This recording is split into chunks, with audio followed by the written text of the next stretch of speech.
Bible مقدس پرانے عہد نامہ میں سے پیدائش کی کتاب اس کا 15واں باب خدا کا ابرام سے عہد۔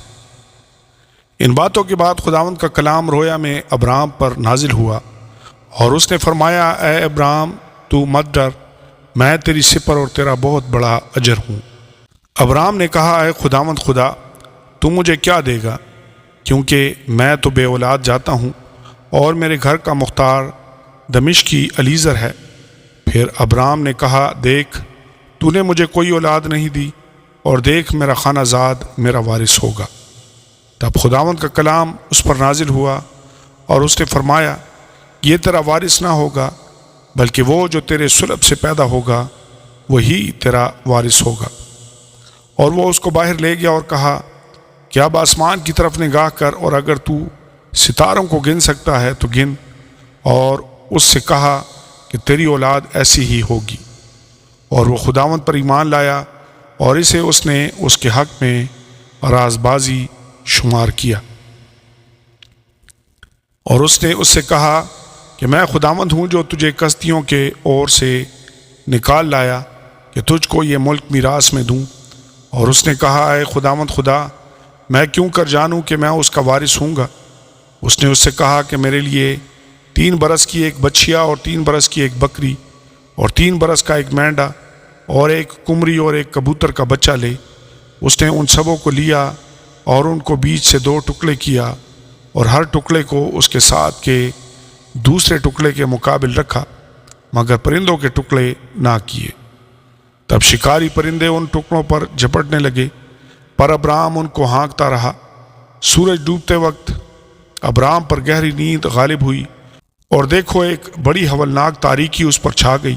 اور اس نے ابرام سے کہا، یقین جان کہ تیری نسل کے لوگ ایسے ملک میں جو ان کا نہیں پردیسی ہوں گے، اور وہاں کے لوگوں کی غلامی کریں گے، اور وہ 400 برس تک ان کو دکھ دیں گے۔ لیکن میں اس قوم کی عدالت کروں گا جس کی وہ غلامی کریں گے، اور بعد میں وہ بڑی دولت لے کر وہاں سے نکل آئیں گے، اور تو صحیح سلامت اپنے باپ دادا سے جا ملے گا اور نہایت پیری میں دفن ہوگا۔ اور وہ 4تھی پشت میں یہاں لوٹ آئیں گے، کیونکہ اموریوں کے گناہ اب تک پورے نہیں ہوئے۔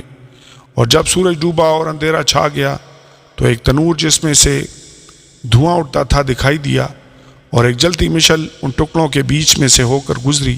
اسی روز خداوند نے ابرام سے عہد کیا اور فرمایا کہ یہ ملک دریائے مصر سے لے کر اس بڑے دریا یعنی دریائے فرات تک، کینیوں اور کینیزیوں اور کدمونیوں اور ہتیوں اور فرزیوں اور رفائیم اور اموریوں اور کنانیوں اور جرجاسیوں اور یبوسیوں سمیت میں نے تیری اولاد کو دیا ہے۔ آمین اور آمین۔ بائبل مقدس پرانے عہد نامہ میں سے پیدائش کی کتاب اس کا 16واں باب ہاجرہ اور اسماعیل۔ اور ابرام کی بیوی ساری کے کوئی اولاد نہ ہوئی، اس کی ایک مصری لونڈی تھی جس کا نام ہاجرہ تھا۔ اور ساری نے ابرام سے کہا کہ دیکھ، خداوند نے مجھے تو اولاد سے محروم رکھا ہے، سو تو میری لونڈی کے پاس جا، شاید اس سے میرا گھر آباد ہو۔ اور ابرام نے ساری کی بات مانی۔ اور ابرام کو ملک کنعان میں رہتے 10 برس ہو گئے تھے جب اس کی بیوی ساری نے اپنی مصری لونڈی اسے دی کہ اس کی بیوی بنے۔ اور وہ ہاجرہ کے پاس گیا اور وہ حاملہ ہوئی۔ اور جب اسے معلوم ہوا کہ وہ حاملہ ہو گئی تو اپنی بیوی کو حقیر جاننے لگی۔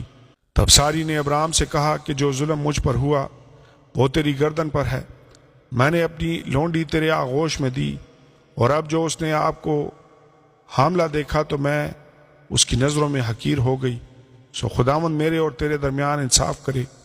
ابرام نے ساری سے کہا کہ تیری لونڈی تیرے ہاتھ میں ہے، جو تجھے بھلا دکھائی دے سو اس کے ساتھ کر۔ تب ساری اس پر سختی کرنے لگی اور وہ اس کے پاس سے بھاگ گئی۔ اور وہ خداوند کے فرشتہ کو بیابان میں پانی کے ایک چشمہ کے پاس ملی، یہ وہی چشمہ ہے جو شور کی راہ پر ہے۔ اور اس نے کہا، اے ساری کی لونڈی ہاجرہ، تو کہاں سے آئی اور کدھر جاتی ہے؟ اس نے کہا، میں اپنی بیوی ساری کے پاس سے بھاگ آئی ہوں۔ خداوند کے فرشتہ نے اس سے کہا کہ تو اپنی بیوی کے پاس لوٹ جا اور اپنے کو اس کے قبضہ میں کر دے، اور خداوند کے فرشتہ نے اس سے کہا کہ میں تیری اولاد کو بہت بڑھاؤں گا، یہاں تک کہ کثرت کے سبب سے اس کا شمار نہ ہو سکے گا۔ اور خداوند کے فرشتہ نے اس سے کہا کہ تو حاملہ ہے اور تیرے بیٹا ہوگا، اس کا نام اسماعیل رکھنا، اس لیے کہ خداوند نے تیرا دکھ سن لیا۔ وہ گورخر کی طرح آزاد مرد ہوگا، اس کا ہاتھ سب کے خلاف اور سب کے ہاتھ اس کے خلاف ہوں گے، اور وہ اپنے سب بھائیوں کے سامنے بسا رہے گا۔ اور ہاجرہ نے خداوند کا جس نے اس سے باتیں کی عطائیل روئی نام رکھا، یعنی اے خدا تو بصیر ہے، کیونکہ اس نے کہا کیا میں نے یہاں بھی اپنے دیکھنے والے کو جاتے ہوئے دیکھا۔ اسی سبب سے اس کنویں کا نام بیرلہی روئی پڑ گیا، وہ قادس اور برد کے درمیان ہے۔ اور ابرام سے ہاجرہ کے ایک بیٹا ہوا، اور ابرام نے اپنے اس بیٹے کا نام جو ہاجرہ سے پیدا ہوا اسماعیل رکھا۔ اور جب ابرام سے ہاجرہ کے اسماعیل پیدا ہوا تب ابرام 86 برس کا تھا۔ آمین اور آمین۔